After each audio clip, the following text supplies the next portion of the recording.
if you've been checking out all day, what you're doing is holding all of the things that you might need to be dealing with, or you might be feeling or thinking. You're holding them aside, but they're not gone. They're just sitting there waiting. And at the end of the day, when you need to settle down, when you need to get quiet, they're going to take that moment, that space to just rush in. And suddenly they're grabbing a hold of you and they won't let go.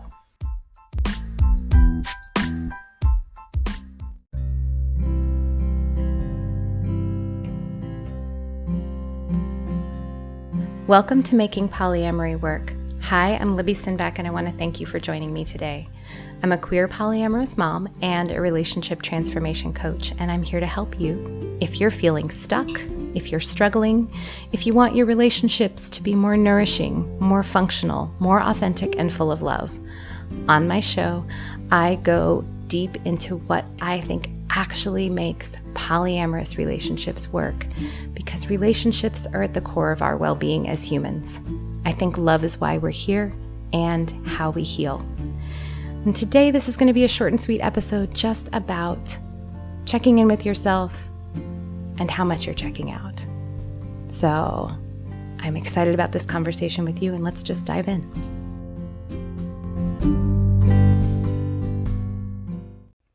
As a coach helping people make major transformations in their relationships, one of my first orders of business is to help people get out of their reactivity. Now, why is that? Well, first I want to tell you, we're generally taught and even encouraged to be reactive in our relationships, to show up and just react to whatever our partner does. And then if those reactions go well, we have a good relationship. And if those reactions don't go well, then that's a bad relationship and we should just find another partner. Now, what I believe is that truly awesome, incredible relationships are an act of creation and not a result of our reactions. And I think this is especially true when we want to go off the dominant scripts like monogamy and create a relationship that serves us and serves the nuanced needs of the people who are in that relationship. So many of us decide to leave behind relational paradigms that just don't serve us. And I think that's because we have big dreams to create extraordinary love in our lives that is, frankly, revolutionary. And that requires intention. And acting with intention often means moving past our knee-jerk reactions, because our reactions were forged in those old scripts that we are trying to move away from. Now, I've done a number of episodes on this podcast on different ways to get out of reactivity. I talk about taming your whoosh. I talk about creating an intentional vision for your relationships. I talk about setting emotional boundaries and empowering your partner. Now, today, I want to talk about a really basic way to get out of reactivity, though, which is to start checking in with yourself rather than checking out. Now, what do I mean by checking in? Simply put, just being with yourself. Just taking a quiet moment to tune into what's going on inside and listen intently to the state of your mind, body, and soul. This means like tuning into your physical sensations, listening to your internal dialogue, feeling your emotions that are bubbling around inside. I think this practice of checking in is so essential, and so many people just don't do it. Instead, many of us habitually, perpetually check out. I think checking out has become endemic to modern life. We're encouraged by our culture to just go, go, go and feel like every moment and be maximally productive or constantly consuming some kind of content all the freaking time. Smartphones are definitely the most powerful engine that keeps us checking out. Smartphones with their extreme portability and their constant notifications and apps that are literally designed to hack your brain so that you are repeatedly going back to them for that little squirt of dopamine. You know what I'm talking about, right? Like Smartphone apps operate like little slot machines, and they are designed to do that by creating intermittent reinforcement that has been scientifically shown repeatedly to put our dopamine system, our pleasure-seeking neurotransmitters, on overdrive. Companies who make these apps want us glued to our phone. They want us checked out. But it's not just the smartphone. I think we are also just a culture that fears boredom and pushes this idea that our value as humans is derived by how much we consume or how much we produce or how much we accomplish or how much we perform. And there is just so much external pressure to always be doing something. And I say this because if you're someone who perpetually checks out, it's probably not your fault. The entire tide of the world we live in right now wants you to be checked out. And you may not be checking out by endlessly scrolling social media or watching Netflix. You may be checked out by working constantly or by filling your calendar with activities and social engagements and dates with partners or texting people you care about and being perpetually checked in with them or other supposedly quote unquote good things. And again, none of these things that you might be doing to check out are inherently bad, even the smartphone. And checking out is sometimes really important. It's really good to be able to disconnect from being present. And I think checking out has been part of the human experience probably as long as humans have been alive. It's funny, actually, I was reading this article that was written like 100 years ago by some, hand-wringing person who was saying like the mass production of books is dangerous to the youth because now they're just going to be reading all the time and checked out on life. It's funny. The problem, though, is that if you are so habitually checking out that you are never checking in and just being still with yourself.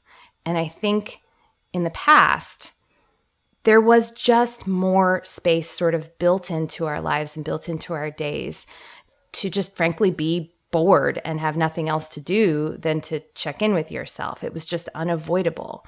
Whereas now, you actually have to intentionally cultivate time to check in, because if you want to check out all the time, you not only can, but again, like the tide is pushing you in that direction. And if you're wondering if I might be talking to you, if this sounds like maybe this is you, if you're asking yourself, am I checked out on myself most of the time? Here's one possible sign that might be true. I want you to think about when you go to bed at night, when you're finally settling down for rest at the end of a day. Do a million thoughts and feelings and sensations just start rushing in, making it difficult to settle down? Is the end of the day suddenly when you feel that urgency to talk to a partner about something that happened or something that's bothering you or some uneasy feeling that you may be having? Are you getting in a lot of fights right at the end of the day before bed? Is that when a lot of the disagreements come up and suddenly have a lot of urgency and you can't set them down? You have to talk about them right now. If you've been checking out all day, what you're doing is holding all of the things that you might need to be dealing with or you might be feeling or thinking. You're holding them aside, but they're not gone. They're just sitting there waiting. And at the end of the day, when you need to settle down, when you need to get quiet, they're going to take that moment, that space to just rush in. And suddenly they're grabbing a hold of you and they won't let go. So it's worth asking yourself, when I am absolutely forced to get quiet, is that when my thoughts and feelings get really, really loud? That might be a sign that you are perpetually checking out. This is what I'm talking about when I am telling you that checking out keeps you in reactivity. Because if you don't sit with your mind, body, and soul, and then something triggers you that someone you love does, guess what? Same thing. All of those undealt with thoughts and feelings just come rushing in. That can lead you to get overwhelmed, shut down, or explode, or whatever your knee-jerk reaction might be. And you won't be able to respond with intention because you don't do anything to prepare for that. Checking out is a huge reason people remain locked in these painful and damaging patterns. you just can't undo decades of programming on the fly when you haven't even taken any time to understand what the heck is going on inside of you. So what can you do? Well, the first order of business that I highly recommend is to contain that checking out. Again, I think checking out is as essential to our well-being as checking in. Sometimes we just need a break from the world, and checking out can give us that. But if at every moment that there is a lull in the action of your life, you're checking out, if you're looking at your phone in line at the grocery store, if you're constantly checking and immediately responding to work emails at every little gap in scheduled time, if your schedule is packed to the hilt such that you never have any downtime, I would encourage you to begin to create more pockets in your days and weeks where you aren't doing anything. And if that feels overwhelming, let's just start with putting your phone somewhere else where you can't easily get to it all the time. And so maybe don't always have your phone in your pocket or on your person, but rather put it in another room sometimes, or put it away in a bag or purse with a zippered pocket or something like that, so that you aren't just taking your phone out every second. And maybe don't take your phone to the bathroom. And yes, I'm guilty of this too. I totally have taken my phone to the bathroom in a habitual way. But listen, the bathroom is actually a fantastic place to have a moment to be quiet and check in with your body. And I'm going to talk about that more in a minute. But really, containing the checking out is so key. One thing I have been working on practicing is, rather than checking out whenever there's a moment of downtime, I instead create very intentional times to check out. My big thing is that I actually really like to zone out on TikTok for maybe an hour or so some nights after my kids go to bed. I also have nearly all of the notifications turned off on my phone so that it doesn't get to work its dopamine hacking on me as easily. Really, I think whatever you can do to take more control of your checking out is going to be beneficial here. Next, I encourage you to create some intentional times to check in with yourself. Now, there are so many tools for checking in. You can journal, you can do some gentle movement, you can do a body scan meditation where you just tune into your body and its sensations, or you can just get quiet, let your mind wander, and practice observing your thoughts. You don't have to spend hours doing this, though that can be wonderful. You can just start with, like I said, just not taking your phone to the bathroom, and instead intentionally use those brief moments to be with yourself. I mean, think about it. The bathroom is private, it's usually quiet, and there's literally nothing else you need to do besides let your body do its thing.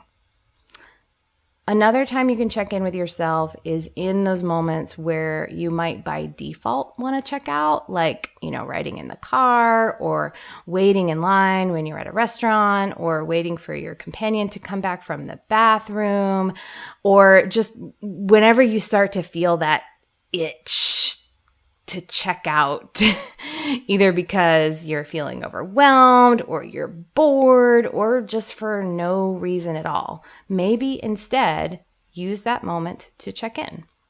And a lot of people I know really like to have an intentional time to check in with themselves at the beginning of the day, like first thing in the morning.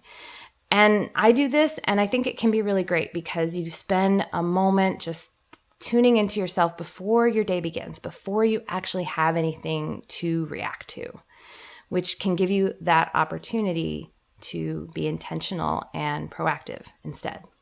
The last thing I want to offer you is one of my favorite tools for checking in, which is an emotional mindfulness tool created by Tara Brach called RAIN. Now, Tara Brach is a meditation spirituality teacher, and she also has written several books. One of the most recent ones is about radical self-compassion. And, this is one of my less listened to podcast episodes, but I think it's worth a go back and listen. I think self-compassion and having an intentional practice of self-compassion can be hugely transformative. And RAIN is a little bit infused with self-compassion practice, but I also think it's just a really good checking in technique. And so RAIN stands for recognize, allow, investigate, and nurture. So the first thing you do is just, again, it's sitting down with yourself. And this doesn't have to take very long, but you might do a body scan and you might recognize, oh, I'm feeling some tension inside of me. Or you might not even do a body scan. You might just close your eyes and feel into whatever emotions are swirling about. And you might recognize, oh, I'm actually feeling tired or sad or lonely. And then the next step is to allow, to just say, oh, I see those feelings. They're allowed to be here. I'm noticing these sensations. I'm noticing these thoughts coming up for me. All of that is welcome. All of that can be here right now in this moment. I'm not going to run away from it. I'm not going to distract from it. I'm just going to welcome it and see what it all has to offer me. And then the next step is the I, which is investigate. And this is just your chance to try to dig a little deeper and understand what those feelings, what those thoughts, what those body sensations have to tell you. And some questions I like to ask are, what is causing this feeling? Or is there something that is happening right now that reminds me of something that's happened before? Is there some deep insecurity or fear within me that's getting triggered right now? Or maybe even not triggered, but like just tweaked, just like a little bit of friction is happening within myself that I'm noticing. Is there anything that I am trying to control in this moment? Or is there anything I am resisting? Or is there anything that I am feeling hurt around? And so just sort of giving it a little bit of time to like dig into those thoughts and feelings and body sensations to see what's really there. And the last step is nurture. So once you've recognized whatever might be up for you in the moment, allowed it to be there, which, golly, guys, I just got to tell you, the allowing is so important, because a lot of times when we notice stuff, we're like, oh, I got to get rid of it. I got to fix it. I got to clear it. And that is not what this process is about. This process is just about being with what is. So you have to do that allow step. All of this is allowed to be here. It's totally okay.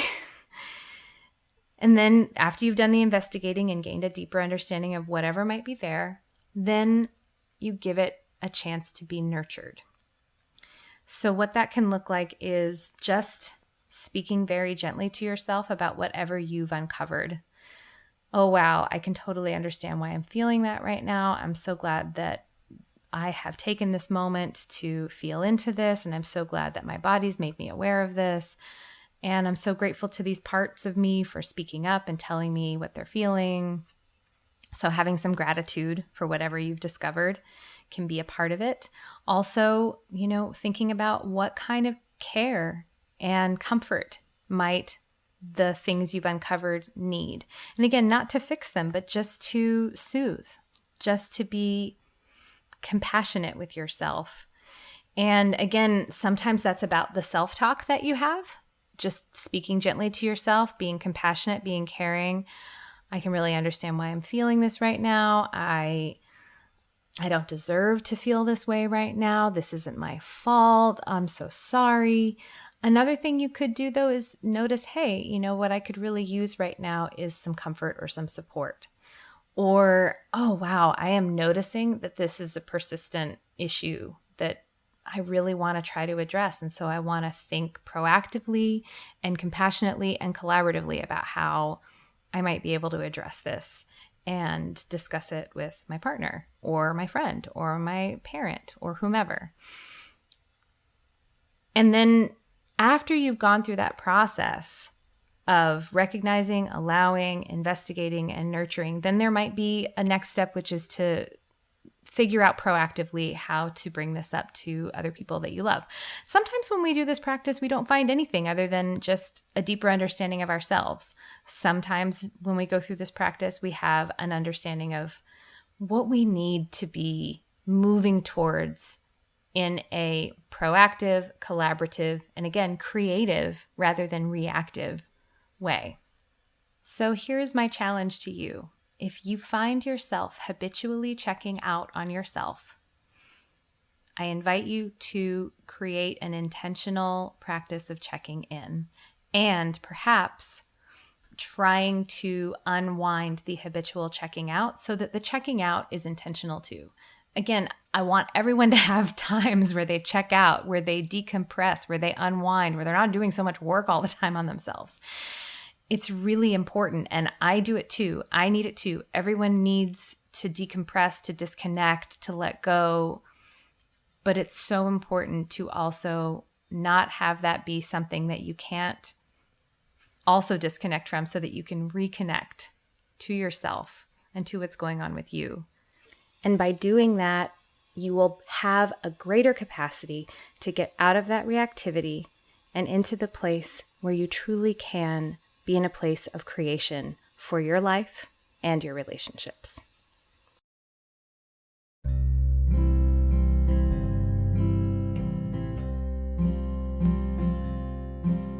Thanks so much for joining me today. If you have any thoughts about what I've said or a question for the show, I'd love to hear from you. The best place to reach me is via my website, libbysinback.com, but you can also connect to me via social media. I'll also say that if you're loving these episodes, but maybe feeling like your relationship could use more help, this is the work that I do with my coaching clients every day. If you're interested, you can set up a free introductory session with me to see if coaching might be a good fit.